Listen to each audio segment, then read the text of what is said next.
Hello, my name is Tracy. I'm an alcoholic. I grew up with a great family, loving mother and father, good brothers and sisters. I mean, I had everything I ever wanted. I never went without. I had a good upbringing, had a lot of friends, did a lot of things. But man, when I got out, I started pretty young. I think I was about 12 years old, and I was going in seventh grade at Hilltonia, and we started smoking marijuana, and I just fell in love. I loved how it made me feel. I felt like I belong. Every chance we got, we'd go out and we'd do a little bit of that or drink a few. Now, ninth grade, it got really bad. And then I violated some probation and I went back in for my last time in the detention home for 3 weeks. And when I got out, I decided that was it. So I quit. I graduated high school. I did all the right things. I turned around, got sober. But I went to program, went to AA a few times and hung out with some people that were my age. But I just stopped going. And then I moved to Florida and I got back into just drinking and partying and having fun. But as time progressed, I would quit when it was bad and I would get a little relief, not do it, try to stay in the now. So when my father passed away, it was like that last year of 96. It just was crazy. It was just constantly, always. So we had a little intervention actually. Chris had his name was Joe McCall. He was a counselor at Wellington, and he talked about AA. He said maybe you ought to go back, do it for a year, see what happens, And I remember when leaving that house, and I told Chris, I said, no, AA never worked for me before. That's not the problem. I can do this, and I tried. Trust me, I really wanted to quit. I tried, but every time I turned around, in the back of my mind, I just couldn't wait to have something, and every chance I got, I would sneak it, and I wouldn't let Chris know. But then apparently I just started back into it and it even got worse.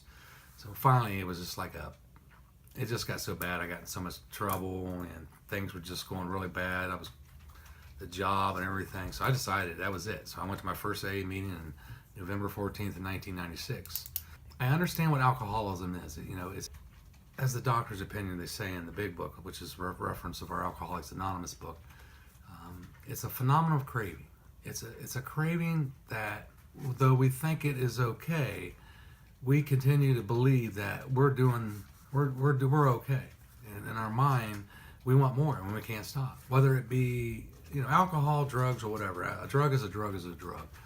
And the more I could get, and the more money I had, and while I was awake, I would do whatever I could.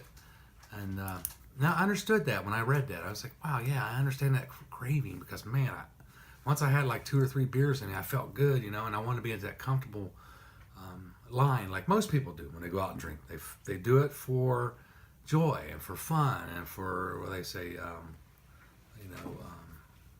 to hang out and stuff. But they know when to quit. Then they're done and they'll go home or they'll go do whatever they have to do, but not with the alcoholic. We have to continue to go more and beyond until it's just either there's none left, or we pass out, or we're in jail, or we're dead. Like they always say, which I understand, is one is too many and 1,000 is not enough. So if I don't take that first drink or that first drug, I won't have that craving. Well, if he was to take drugs and alcohol away from me, yes, you'd think, well, yeah, my life would be great. I wish I had that willpower. But it isn't that way with an alcoholic. We have to have some type of a spiritual awakening. We have to have something to start our journey and live in life in sobriety, because all we ever knew how to do was to lie, cheat, and steal. We're selfish and self-centered people. And I decided that's what happened. And I got a sponsor, and I started working the steps and going to meetings and hanging out with sober people, doing sober things, staying away from all my old friends and places and things like that. And boy, I tell you, life just got a lot better. It took time, and I ain't gonna lie to you, it wasn't easy, but it wasn't hard. It's just a simple way of living life without drugs and alcohol. And it's not everybody has this problem. It's just in our mind. It's some chemical imbalances, they say, and they do say it is a disease. It is. But I tell you, if I don't do the things that I'm doing today to stay sober, I'm doomed to repeat it, and it has happened. I've known a lot of people has died from this disease. A lot of people, they say that some people have to die for others to live.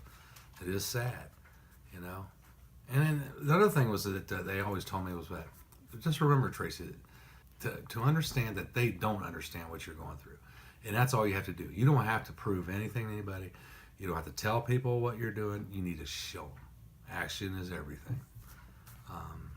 But, I still do the best that I can.